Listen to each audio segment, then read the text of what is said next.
What's good, everybody? Today, I actually wanted to go over a trade setup that not only myself, but a legacy student was able to actually identify on our session this morning.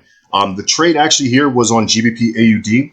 The first thing I love to teach and really illustrate and really just, pinpoint to my students is identify the initial trend, identify where the market is going. You don't want to go against an initial trend unless the market is showing you and telling you to do so. But in this very case, we can see that GBP AUD overall here on the daily time frame. I love to show everybody that you must use the higher time frames to really get any type of analysis, to get detail, to really get a strong understanding of the current market that you're looking at. So being here on the daily, we can just clearly see, using common sense, that we are in a bearish market. Now, I'm not looking too far back. I know everybody's like, but Jay, if we look to the left, we can see this is bullish. Not anymore. The market has broken that bullish momentum and started creating lower lows and lower highs. It's extremely important for us to understand, so that way we know the true direction and momentum of this market. So we can see that sellers are pretty much dominating this initial market. The one thing I also like to teach and really tell my students is don't start marking up a million and one things, right? We don't have to really care much about that resistance up there. We don't really need to care much about that level of structure anymore, at least. At one point, obviously, these things were important and relevant, but right now we don't want to overcomplicate any of our trading. I like to teach simplicity. So the one thing I'm understanding is the biggest factor, again, the trend. It's bearish. Now, if I scale to the left, I will mark this level of support. The reason being is because that could be obviously where this market will end up going to, gravitating towards before it makes a decision. That decision may end up wanting to be a buy. So we want to illustrate that, identify that at least. But what I'm also not going to do is start drawing a million and one trend lines on this daily time frame or anything too crazy. I'm going to keep it very simple. Actually, my student kept it the most simple that I probably could have. I think the way that they illustrated it was almost to the actually just 110% perfect. The way that they were able to see it and actually navigate to get that sniper-like entry. So for me, the one thing I'm going to do is I'm going to scale down to the 4 hour because I understand that the market is just creating lower lows, lower highs.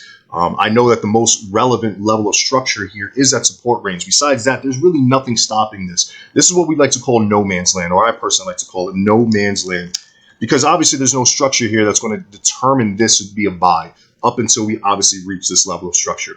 So me being able to determine that, the only bias I'm going to continue to look for and the probability in our favor is going to obviously be sells. So the one thing we were able to identify is that this market was continuing to create lower lows, lower highs.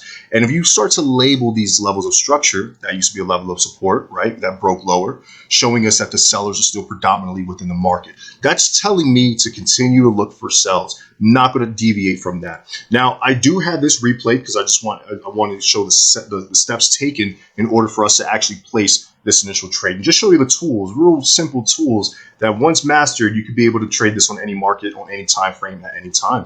So the one thing that we were able to identify is, or the one thing I like to identify personally, is that level of structure being broken. I personally want to see a retest of that set level, but we didn't quite get that. The market continued to push down a lot lower without actually creating that retest, which is perfectly fine. Now, another level of structure that I was able to identify was this as well.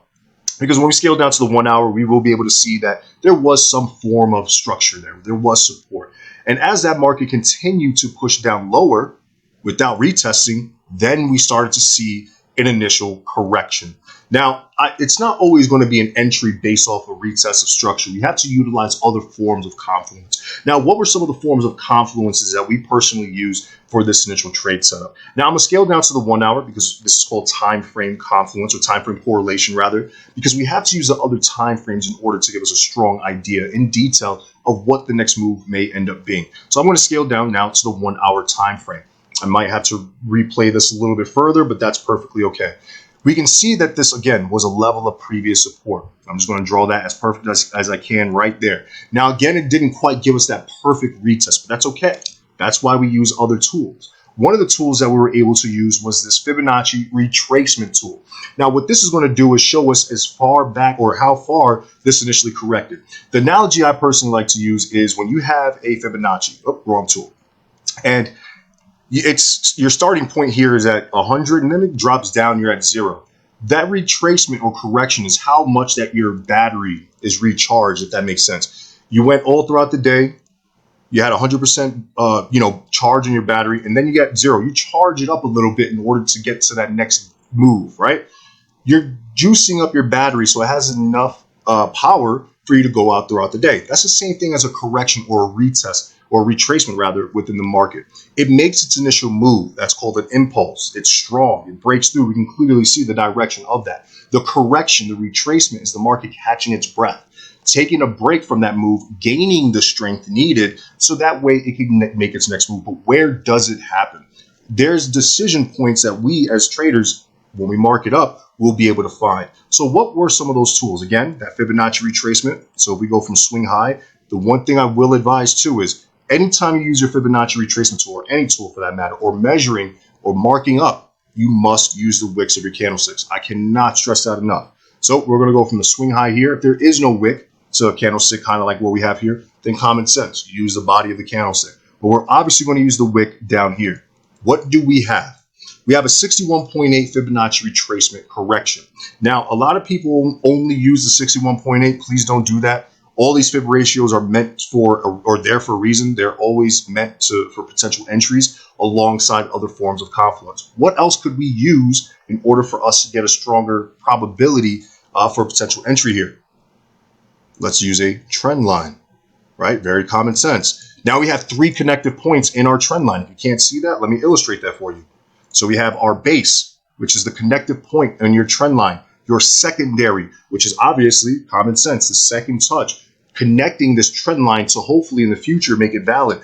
What's that third touch? The trigger, right? The trigger meaning you place your entry. Now, if you have a trigger, your third touch of a trend line alongside the 61.8 of a Fibonacci retracement ratio, not quite retesting the level of structure, but we can see the direction of where that market intends on wanting to go. Still creating lower lows, still creating lower highs. The momentum is still very much bearish.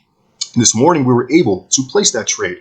Now, obviously, you can use other forms of confluence. You can use your RSI or any MACD or any oscillators, indicators that you personally use. For me, and that'll be on the next session or the next video that I make, will be candlesticks. That is my final confirmation on when and how and where to enter, right? So I personally like to use candlesticks alongside some other things as well. But as candlesticks develop here on specific time frames, whatever time frame you are doing your analysis on, then you will be able to enter your trade with confidence, being based off of what the market is currently giving you, and you can see where the direction of this current market is going.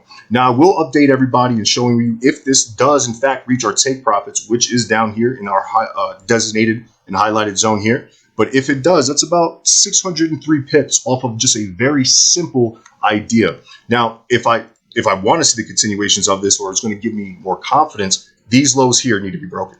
Once I see this level of structure, which is currently support broken, that shows me it still has the momentum to be bearish. So the reason why I'm pointing that out as well is because the people who are watching this, as I just put this up, identify GBP AUD as the market develops and continues throughout this week. If you do see a break below that level of structure, you're going to do the same thing.